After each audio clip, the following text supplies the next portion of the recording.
Dear student, welcome to back Mannat commerce academy.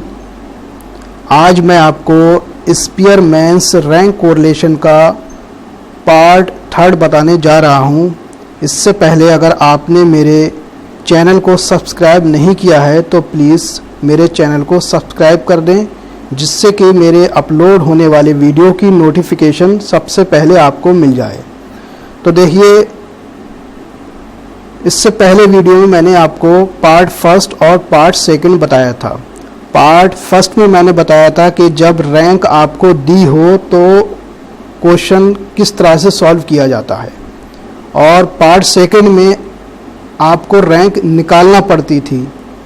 और part third में क्या है, when the value of the series are same, यानी part third में आपको रैंक भी निकालना पड़ेगी और उसकी वैल्यू भी सेम दी होगी। कुछ वैल्यू ऐसी दी होंगी सीरीज में जो सेम होंगी। पार्ट सेकंड में ये था कि एक नंबर एक ही बार आया था, यहाँ पर एक नंबर 2 या 2 से अधिक बार भी रिपीट हो सकता है, तो उसमें हम रैंक किस तरह से देंगे ये हम पार्ट थर्ड में बताएंगे। तो सबसे पहले क्वेश्चन में आते हैं, calculate the coefficient of correlation from the following. तो आपको क्वेश्चन में एक्स और वाई सीरीज दी है। एक्स सीरीज में 40, 50, 60, 60, 80, 50, 70, 60। वाई सीरीज में 80, 120, 160, 170, 130, 200, 210 और 130। तो देखिए, क्वेश्चन सॉल्व करने से पहले हमें टेबल तैयार करना पड़ती है। तो सबसे पहले हम टेबल बनाते हैं। तो देखिए, टेबल हम किस तरह से बनाएंगे। टेबल हम जो है टेबल बनाने के लिए क्वेश्चन में से हमने एक्स सीरीज़ को लिख लिया 40, 50, 60, 60, 80, 50, 70, 60।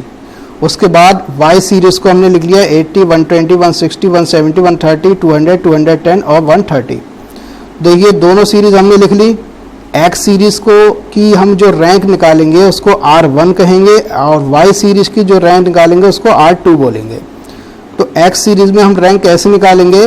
तो देखिए, रैंक निकालने का तरीका क्या होता है, जो सबसे छोटा नंबर है उसको हम रैंक फर्स्ट दे देते हैं, और ऐसा भी कर सकते हैं जो सबसे बड़ा नंबर हो उसको आप रैंक फर्स्ट दे दो।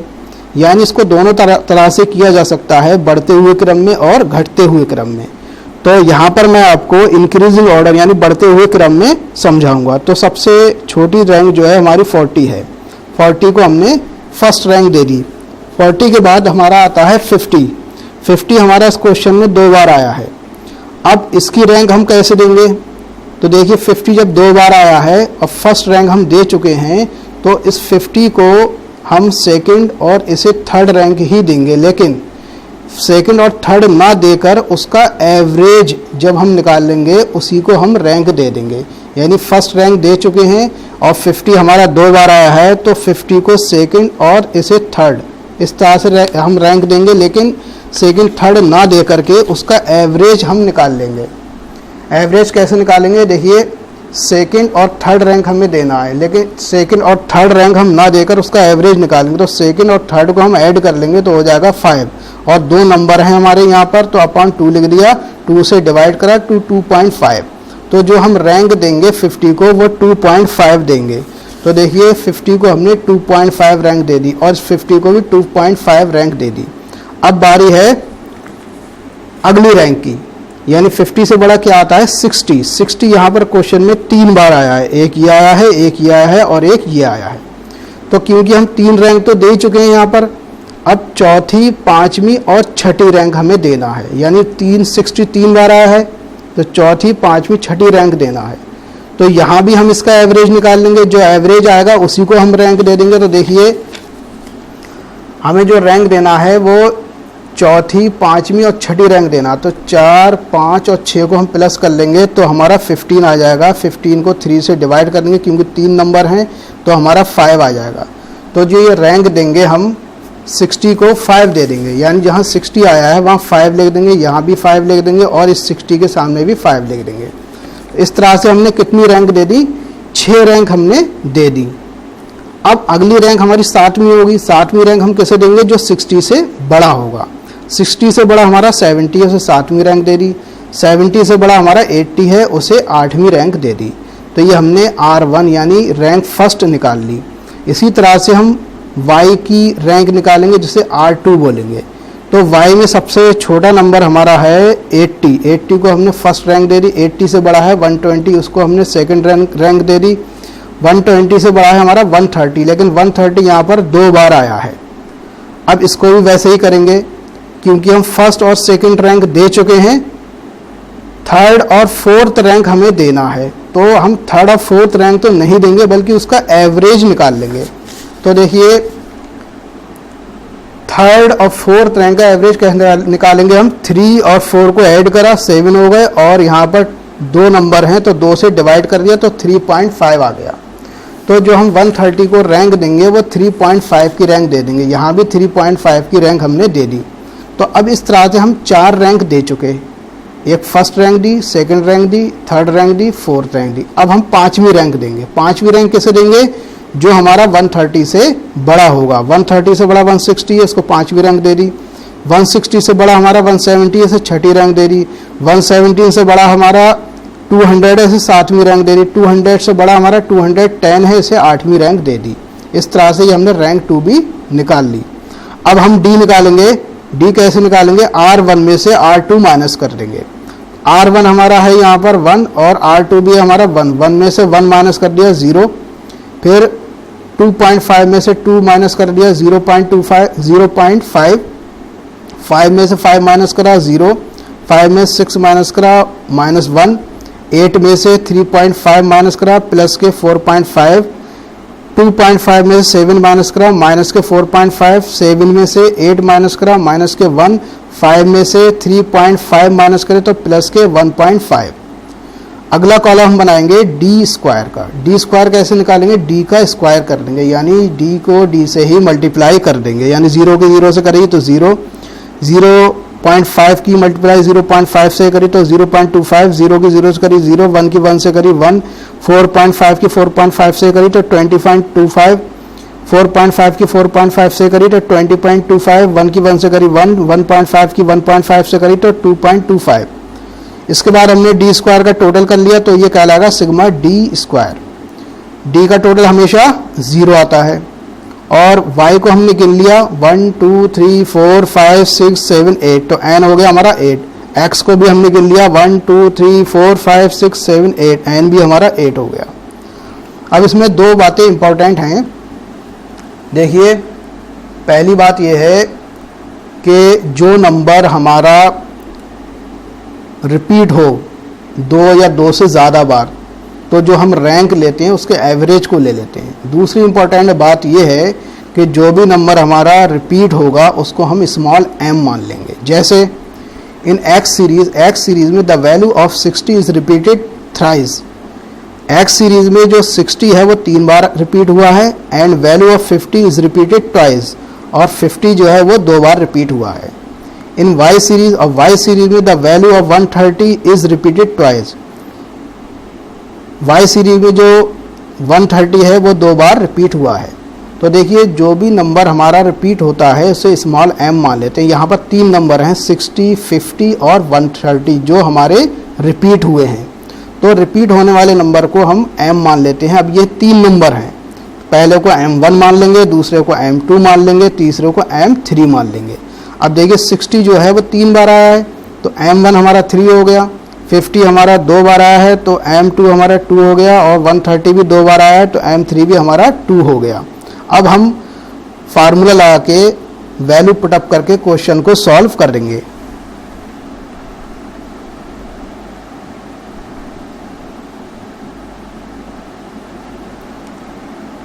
देखिए, यहाँ पर सिग्मा डी स्क्वायर 45 आया था हमारा, n 8 आया था, m1 हमारा 3 आया था, m2 हमारा 2 आया था, m3 भी हमारा 2 आया था। ये m1, m2, m3 क्या हैं? जो नंबर बार बार रिपीट हुए हैं। फार्मूला लगाया हमने स्मॉल r के बेस पर स्मॉल k, यानी स्पीयरमैन का रैंक कोरिलेशन। इसका formula 1 - 6 bracket sigma D square plus 1/12 bracket m1 का cube minus m1 plus 1/12 bracket m2 का cube minus m2 plus 1/12 m3 का cube minus m3 upon n cube minus n। उसके बाद हम value put up करेंगे। तो देखिए वैल्यू कैसे पुटअप करेंगे। 1 ऐसे लिख दिया, 6 ऐसे लिख दिया, सिग्मा डी स्क्वायर हमारा जो आया था वो हमारा 45 था, तो सिग्मा डी स्क्वायर की जगह 45 लिख दिया, प्लस ऐसे लिख दिया 1/12 ऐसे लिख दिया। m1 हमारा आया था 3, m1 की जगह 3 लिख दिया और उसके ऊपर क्यूब लगा दिया, फिर m1 की जगह हमने 3 लिख दिया, फिर प्लस 1/12 m2 हमारा 2 आया था, तो m2 भी हमने 2 लिख दिया, उसके ऊपर हमने क्यूब लगा दिया और माइनस m2 की जगह हमने 2 लिख दिया, फिर प्लस 1/12 ऐसे लिख दिया। m3 भी हमारा 2 आया था, तो m3 की जगह 2 लिख दिया, उसके ऊपर क्यूब लगा दिया, फिर m3 की जगह हमने 2 लिख दिया, अपॉन n हमारा 8 आया था, n की जगह हमने 8 लिख दिया, उसका क्यूब लगा दिया, माइनस फिर n की जगह हमने 8 लिख दिया। फिर अगला स्टेप देखते हैं।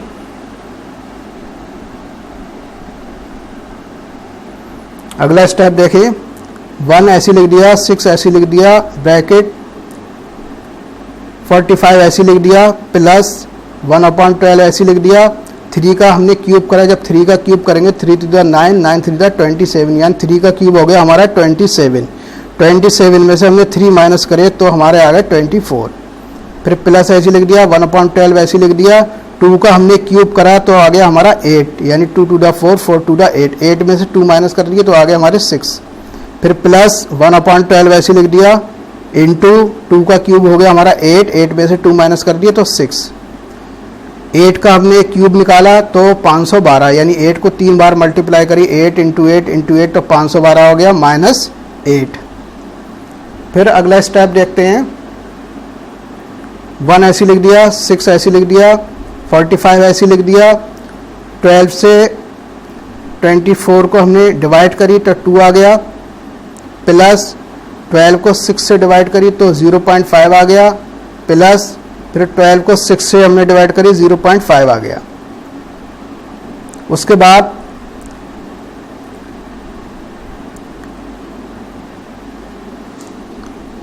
एट का हमने क्यूब करा, 512 आया, 512 में से 8 माइनस कर दिए, फिर 512 में से जब 8 हमने माइनस करे तो 504 हमारा आ गया। अब अगला स्टेप है हमारा, 1 ऐसे लिख दिया, 6 ऐसे लिख दिया, 45 में हमने 2 और 0.5 हमारे 1 हो गया, 1 और 2 यानी 3, 45 में हमने 3 प्लस कर दिया तो 48 हो गया, अपॉन 504। 1 ऐसे लिख दिया, 6 की 48 से मल्टीप्लाई करी 288 अपॉन 504। 1 ऐसे लिख दिया, माइनस 504 से हमने 288 को डिवाइड करी 0.57। 1 में से 0.57 माइनस कर दिया 0.43, तो ये हमारा स्पीयरमैन का रैंक कोरिलेशन आ गया 0.43। ये हमारा आ गया 0.43 स्पीयरमैन का रैंक कोरिलेशन। तो आपने देखा कि पार्ट 3 में आपको जो है पार्ट 3 में नंबर रिपीट हुए थे, तो आपने जो उसमें रैंक दी वो एवरेज को दी, और जो नंबर रिपीट हुआ था उसे हमने स्मॉल m मान लिया, उसी के अकॉर्डिंग हमने फार्मूला ये बनाया और क्वेश्चन को सॉल्व किया। तो मुझे उम्मीद है आपको ये वीडियो समझ में आया होगा, और अगर आपको स्पीयरमैन्स का रैंक कोरिलेशन पूरी तरह से समझना है तो आप इसका फर्स्ट और सेकंड पार्ट ज़रूर देखें, इसका लिंक मैंने डिस्क्रिप्शन में दे दिया है। तो thank you for watching this video.